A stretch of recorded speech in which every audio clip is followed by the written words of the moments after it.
Anda masih bersama kami di Lintas News Pagi. Pemirsa, hendak buang air besar, kaki seorang balita terperosok ke lubang toilet di kamar mandi di Bogor, Jawa Barat. Korban tersangkut di kloset jongkok selama 2 jam sebelum akhirnya dievakuasi tim damkar.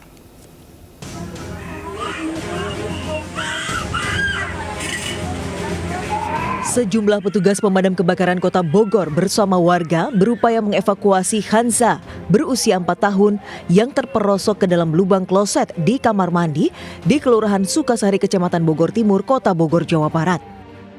Proses evakuasi korban pun berlangsung dramatis lantaran korban histeris kesakitan karena kakinya terjepit. Pipa kloset jongkok menempel di kakinya selama 2 jam. Petugas pun terpaksa membongkar kloset tersebut untuk mengangkat kaki korban. Sebelumnya korban hendak buang air besar di toilet yang tak jauh dari rumah neneknya. Kakinya bisa lepas setelah petugas menggunakan alat pemotong dan gerinda. Lagi abe, Kaget ya Bu? kaget. Aku nangis, ibu punya penyakit jantung kan dia takut, ibu takut. Aku cucu ibu takut apa-apa gitu. Di sini lagi pada main emang? Enggak, Nyolok. Ada sedikit kesulitan karena anak kecilnya kesakitan, mungkin itu kesulitan. Korban udah berapa lama terjebak di lubang? Korban yang saya tahu, korban setelah 2 jam baru melapor ke damkar. Proses evakuasi berlangsung selama 30 menit. Beruntung korban hanya mengalami luka ringan akibat peristiwa itu. Dari Bogor, Jawa Barat, Andi Firmansyah, iNews melaporkan. Pemirsa, banjir masih merendam permukiman warga di kawasan Karanganyar, Demak, Jawa Tengah. Sejumlah warga yang selama ini mengungsi mulai menengok kondisi rumah mereka.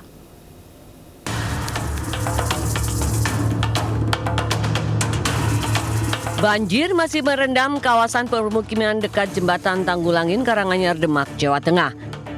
Sejumlah warga menerjang banjir untuk menengok kondisi rumahnya meskipun dari kejauhan. Pada Rabu sore ketinggian air di beberapa titik masih sepinggang orang dewasa. Sementara setelah upaya perbaikan tanggul, banjir di Jalan Pantura mulai berkurang. Namun sebagian kawasan pemukiman terdalam masih tergenang. Warga berharap banjir segera surut sehingga dapat kembali ke rumah dan meneruskan aktivitas seperti biasanya. Ini Ibu datang ke sini ngapain? Mau nengok rumahnya lagi? Mau lihat rumahnya, airnya sudah surut apa masih sama seperti kemarin? Kalau menurut Ibu gimana ya airnya ini? Ini udah turun sekitar 20 cm, 1 meteran lah. Oh gitu. Ibu tadi selama ini nginap di mana pengungsian? Saya ngungsi di Balai Desa Tanjung. Sementara itu warga yang terdampak banjir masih bertahan di pengungsian karena tidak bisa kembali ke rumah. Mereka bertahan dengan kondisi seadanya mengandalkan bantuan dari relawan. Dari Demak, Jawa Tengah, Sukma Wijaya, iNews melaporkan. Kecurangan saat proses pencoblosan dan penghitungan suara di TPS-TPS dilaporkan ke Bawaslu Bangkalan, Jawa Timur. Tidak hanya tanpa proses penghitungan surat suara, belasan saksi juga diintimidasi secara verbal berupa tantangan untuk carok dari salah seorang yang mengaku sebagai kepala desa. Laporan dugaan kecurangan pemilu ke Sentra Gakumdu ini disertai sejumlah barang bukti berupa berkas-berkas C hasil penghitungan suara di TPS-TPS desa tersebut. 12 orang saksi di TPS-TPS ini mengadu dan melaporkan upaya intimidasi yang mereka terima dari oknum kepala desa kepada Bawaslu Bangkalan. Mereka adalah para saksi salah satu caleg yang ditempatkan di Desa Bator, Kecamatan Kelampis, Kabupaten Bangkalan. Laporan dugaan kecurangan pemilu ke Sentra Gakumdu ini disertai sejumlah barang bukti berupa berkas-berkas C hasil penghitungan suara di TPS-TPS desa tersebut. Matur Kusairi, calon legislatif yang melapor bersama para saksi, menyatakan proses pemilu di Desa Bator awalnya berlangsung lancar. Namun, sekitar jam 11, tiba-tiba berubah saat seseorang yang mengaku sebagai kepala desa mengintimidasi secara verbal kepada para saksi di belasan TPS di desa tersebut. Ia pun menuntut penghitungan suara ulang atau PSU di desa tersebut. Bancarok norok dari matur, norok aturan sebadidina. Jadi ikut aturan saya di desa Betor, jangan ikut aturan matur. Begitu. Bilang ke matur saya tantang carok dari Klebun Betor. Kalimat itu hampir semua diterima oleh saksi yang saya tempatkan di desa Betor. Kalimat Pemirsa, diduga dalam pengaruh minuman keras, seorang pria di Kabupaten Kepahyang, Bengkulu mengamuk di sebuah TPS dan mengganggu proses penghitungan suara. Pria tersebut juga sempat merusak peralatan dan memukul petugas TPS sebelum akhirnya diamankan oleh warga dan petugas kepolisian yang berjaga di lokasi. Akibat kejadian tersebut, proses penghitungan suara sempat terhenti dan beberapa peralatan mengalami kerusakan.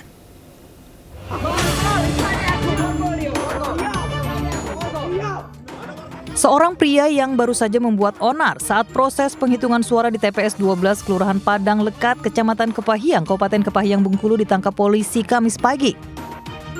Diduga pria berinisial AB tersebut mengamuk karena masih dalam pengaruh minuman keras. Tak hanya buat onar dan memukul petugas TPS, pelaku juga sempat membanting meja dan peralatan penghitungan suara yang berada dalam TPS. Petugas Linmas dibantu warga dan polisi pun langsung mengamankan pelaku untuk dibawa ke kantor polisi. Pelaku merupakan warga sekitar yang memang dikenal temperamental. Sebelum mengamuk, pelaku baru menenggak minuman keras jenis tuak bersama pemuda lainnya. Dia melakukan keonaran di tempat tersebut dikarenakan dia selesai minum tuak yang menyebabkan dia mabuk dan membuat keonaran di TPS tersebut ketika pelaksanaan perhitungan suara. Untuk laporan terakhir bahwa yang rusak hanya perlengkapan makan dan minum TPS tersebut, untuk surat suara, kotak suara dan APK lainnya tidak mengalami kerusakan. Saat ini pelaku diamankan di Mapolsek Kepahyang. Akibat kejadian tersebut, proses penghitungan suara sempat terhenti dan beberapa peralatan alami kerusakan. Dari Kepahyang, Bengkulu, Endro Wirawan, iNews melaporkan. Pemirsa, dugaan surat suara Pilpres tercoblos paslon Capres-Cawapres nomor urut 2 di TPS 8 Desa Banjarjo, Kecamatan Banjar, Kabupaten Tuban viral. Bawaslu pun melakukan penyelidikan dan mendatangi lokasi. Berdasarkan keterangan Ketua KPPS, petugas TPS 8 menyatakan bahwa surat suara yang tercoblos tersebut milik warga sebelumnya dan tertinggal di bilik suara. Kecurangan di TPS berapa ini? TPS 802 sudah. Dugaan surat suara Pilpres tercoblos paslon Capres-Cawapres nomor urut 2 yang direkam oleh salah satu pemilih di TPS 8 Desa Banjarjo, Kecamatan Banjar, Kabupaten Tuban viral di media sosial. Kejadian tersebut berawal saat perekam video hendak melakukan pencoblosan dan masuk ke bilik suara. Namun dalam bilik suara perekam menemukan surat suara sudah tercoblos salah satu paslon Capres-Cawapres. Terkait kejadian itu, Bawaslu Kabupaten Tuban menelusuri dan menyelidiki lokasi kejadian, yaitu di TPS 8 Desa Banjarjo. Bawaslu juga meminta keterangan dari Ketua Petugas Pemungutan Suara TPS 8 agar diketahui secara pasti kronologi kejadian yang sebenarnya. Dari Bawaslu beserta jajarannya, dalam hal ini Panwas Kecamatan Banjar dan PKP Desa Banjarjo bersama dengan pengawas TPS nantinya akan melakukan proses penelusuran berkaitan dengan adanya dugaan pelanggaran itu. Apakah benar itu ada unsur kesengajaan ataupun tidak, nanti kami masih melakukan proses dan upaya penelusuran. Berdasarkan keterangan Ketua KPPS, surat suara yang tercoblos tersebut merupakan milik warga sebelumnya yang tertinggal di bilik suara. Dasarnya saat menuju ke kotak suara, petugas TPS juga sempat menanyakan seorang pemilih yang hanya membawa 4 surat suara tanpa surat suara Pilpres. Hal itu mendasari bahwa surat suara yang tercoblos tersebut tertinggal. Dari Tuban, Jawa Timur, Pipit Wibawanto, iNews melaporkan. Pemirsa, seorang saksi di TPS Desa Akelabo, Cinga-Cinga, Jailolo Selatan, Kabupaten Halmahera Barat, Maluku Utara, dipergoki melakukan pencoblosan sebanyak 15 surat suara sisa. Setelah ditelusuri, pelaku juga melakukan pencoblosan yang sama di TPS lain. Bawaslu Maluku Utara telah menerima laporan tersebut dan akan memproses dugaan tindak kecurangan yang dilakukan.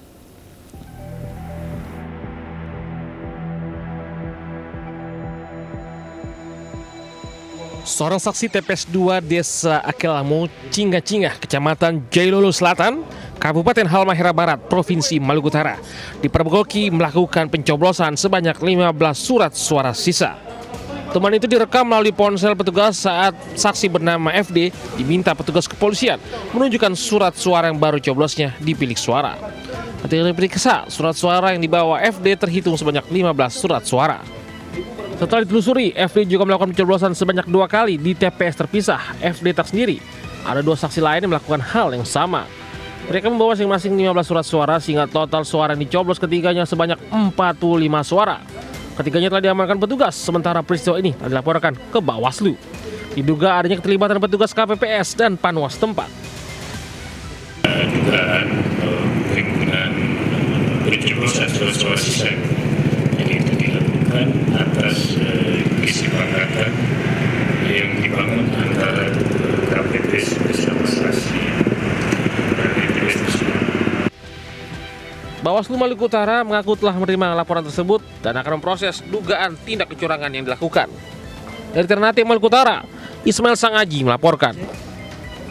Pemirsa, Komisi Pemilihan Umum KPU RI menemukan banyak kesalahan input pada aplikasi Sistem Informasi Rekapitulasi Sirekap, seperti yang banyak diunggah di media sosial. Sementara Bawaslu mengidentifikasi belasan permasalahan selama proses pemungutan hingga penghitungan suara pemilu 2024.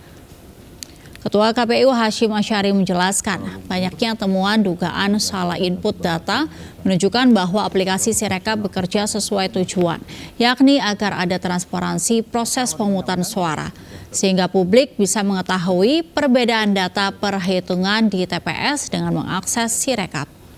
Selain itu, sejumlah dugaan permasalahan dalam penyelenggaraan pemilu juga telah tersebar di media sosial. Di antaranya, warga tak bisa mencoblos, surat suara tertukar, surat suara sudah dicoblos, hingga perusakan surat suara. Sementara terkait surat suara yang telah tercoblos, Ketua Bawaslu Rahmat Bagja mengatakan, kejadian tersebut telah masuk dalam laporan hasil pengawasan LHP para pengawas TPS di lapangan. Pihak Bawaslu pun segera menindaklanjuti permasalahan yang muncul selama pemungutan maupun penghitungan suara pemilu 2024. Itu adalah formulir yang diunggah, itu nampaknya kan dari segi penjumlahan atau penghitungannya belum ada laporan yang salah. Yang salah atau tidak tepat itu kan antara yang diunggah dengan yang dikonversi menjadi angka hitungannya itu. Nah, oleh karena itu kami sebenarnya mengetahui, dan tentu saja untuk yang penghitungan atau konversi dari yang formulir ke angka-angka penghitungan akan kami koreksi sesegera mungkin. Dalam proses itu didapatnya banyak media sosial yang beredar, ini sudah tercoblos, oke. Kemudian akhirnya mitigasinya surat suara rusak, dan kemudian pemilih dapat tetap menyalurkan hak konstitusionalnya untuk memilih jika terdapat kondisi-kondisi demikian. Kemungkinan apakah terjadi kesengajaan atau lain-lain nanti tentu ada proses yang bisa dilakukan oleh Badan Pengawas Pemilu. Pemirsa, unggul di hasil hitung cepat quick count calon presiden nomor urut 2 Prabowo Subianto berziarah ke makam mendiang sang ayah Sumitro Joyo Hadikusumo di TPU Karet Bifak dan sang ibu Dora Mari Sigar di TPU Tanah Kusir. Kedatangan Prabowo langsung disambut ribuan warga yang ingin berfoto dan bersalaman.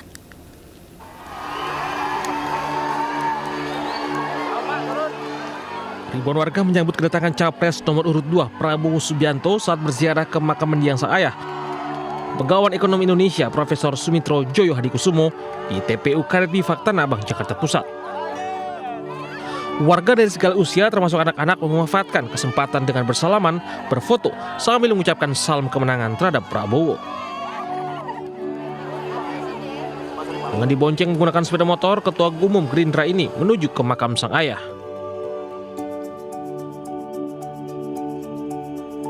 Tak hanya menaburkan bunga 7 rupa, ia turut mendoakan mendiang ayahnya yang telah lama menghadap Sang Pencipta. Di Tanah Kusir ya, Tanah Kusir. Dan sekarang saya ke bapak saya di sini, di sini Karet ya. Ini kan kegiatan pribadi saya ya, terima kasih ya. Usai berziarah ke makam sang ayah, Prabowo Subianto juga menyekar ke makam ibunda tercinta Dora Marisigar di TPU Tanah Kusir. Diketahui sang ibu telah menghadap sang Halik 2008 silam. Warga yang mengetahui kedatangan Capres nomor urut 02 ini langsung berebut foto dan bersalaman. Dari Jakarta, Rani Sanjaya, Helmi Saimbati melaporkan. Pasca pemungutan suara Pilpres 2024, Ketua Umum Partai Koalisi Pendukung Ganjar Mahfud dan Tim Pemenangan Nasional menggelar pertemuan di Posko Pemenangan TPN Gedung HN Jakarta Pusat. Pertemuan yang juga dihadiri oleh Capres-Cawapres nomor urut 3 ini membahas sejumlah hal terkait pemungutan suara pada 14 Februari kemarin. Pasangan Capres-Cawapres Ganjar Pranowo dan Mahfud MD beserta tim pemenangan nasional dan para ketua umum partai koalisi pengusung menggelar evaluasi untuk menindaklanjuti dugaan kecurangan pada pemilu 2024. Salah satu hal yang dibahas dalam rapat evaluasi ini yakni membentuk tim khusus untuk investigasi terhadap dugaan kecurangan yang masif di pemilu 2024. Tim terdiri dari para pakar yang berasal dari berbagai latar belakang, mulai dari pakar hukum, pakar IT, pakar demografi, dan lainnya yang punya pengalaman dalam mengungkap bukti material. Dibentuk tim khusus untuk melakukan suatu audit forensik. Dan tim khusus ini nantinya akan terdiri dari pakar hukum, pakar IT, kemudian juga demografi.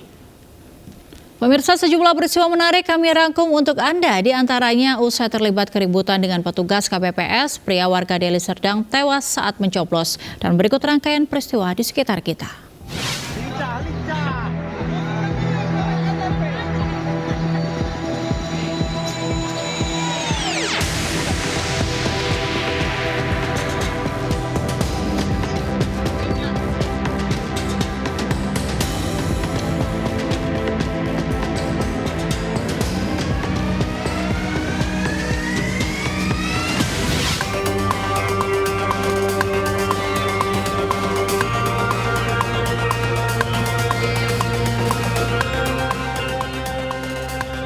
Dan pemirsa, informasi tadi sekaligus menutup Lintas Sains pagi hari ini. Saya Angelika Dea Fagam, selamat pagi, selamat beraktivitas dan wassalamualaikum warahmatullahi wabarakatuh.